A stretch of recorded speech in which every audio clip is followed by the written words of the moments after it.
Hello students, a very good morning all of you. Today my topic is plaster of Paris, calcium sulfate hemihydrate. Plaster of Paris said in short POP, and molecular formula of plaster of Paris CaSO4 half H2O.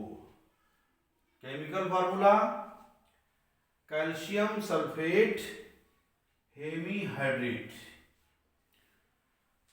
अब प्रयोगशाला में plaster of Paris को कैसे बनाते हैं वो आप सीखेंगे. Plaster of Paris preparation method of plaster of Paris in laboratory.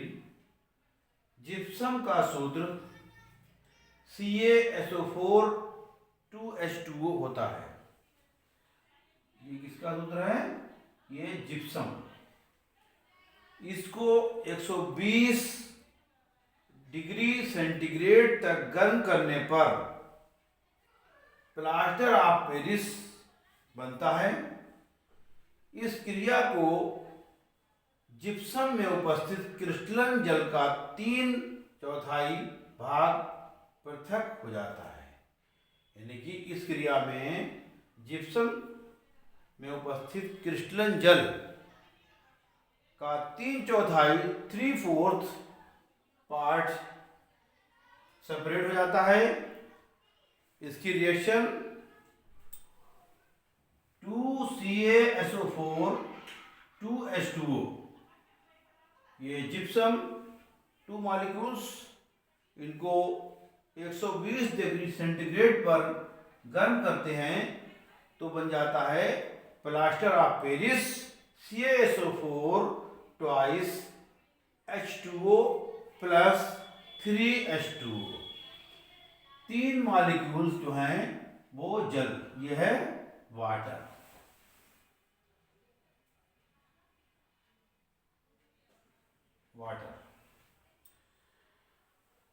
CaSO4 के 2 इकाई अणु जल के एक अणु के साथ साझेदारी करते हैं. अतः इसे CaSO4 हाफ H2O भी लिखा जा सकता है. कहीं कहीं पर आपको ये लिखा मिलेगा CaSO4 हाफ H2O. ऐसा क्यों होगा? क्योंकि CaSO4 के 2 इकाई अणु जल के एक अणु के साथ साझेदारी करते हैं, तो इसलिए जो है इसको हम लिख देते हैं CaSO4 हाफ H2O. उसके बाद physical properties and chemical properties, यानी रासायनिक गुण और भौतिक गुण. प्लास्टर ऑफ पेरिस के भौतिक गुण, ये सफेद रंग का चूर्ण होता है. और next point, plaster of Paris जल को सोख लेता है और जिप्सम बनाता है जो कड़ा होता है, हार्ड.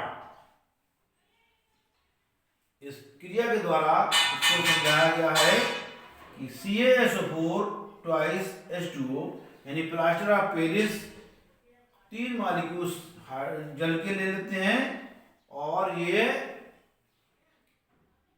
प्लास्टर ऑफ पेरिस जल को सोख लेता है. इस जल को 3 मॉलिक्यूल जल को सोख लेगा और क्या बनाता है? जिप्सम बनाता है. Gypsum CaSO4 2H2O. ये पानी को एब्जॉर्ब करके जिप्सम में कन्वर्ट हो जाता है.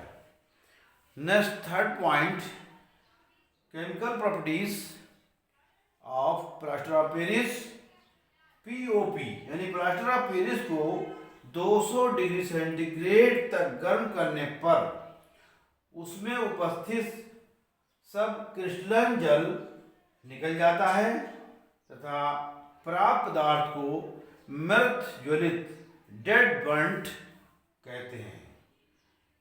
रिएक्शन CaSO4 ट्वाइस H2O, यानी कि प्लास्टर ऑफ पेरिस, इसको जब हम 200 डिग्री सेंटीग्रेड पर गर्म करते हैं तो ये कैल्शियम सल्फेट में कन्वर्ट हो जाता है और जल का मॉलिक्यूल अलग हो जाता है।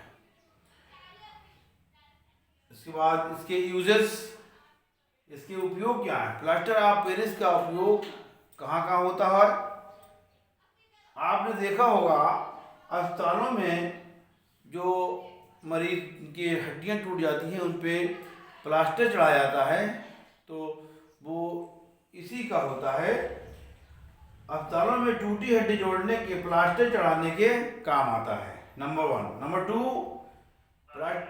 प्लास्टर ऑफ पेरिस से खिलौने तक मूर्तियाँ बनाई जाती हैं। और नंबर 3, चाक बनाने में के काम आता है। यानी प्लास्टर ऑफ पेरिस जो है वो चाक बनाने काम भी आता है। ये स्कूलों में जो है चाक से लिखा जाता है, तो चाक बनाने में भी इसका काम है और बहुत जगहों पर इसका इस्तेमाल होता है। नंबर नेक्स्ट 4th पॉइंट, कागज़ के कारखानों में भी उपयोगी है। प्लास्टर ऑफ पेरिस कागज़ के कारखानों में भी इसका उपयोग होता है। नंबर 5 एंड लास्ट पॉइंट, दांतों के प्लास्टर बनाने के काम आता है। यानी प्लास्टर ऑफ पेरिस जो है दांतों के प्लास्टर बनाने के भी काम आता है। Thank you.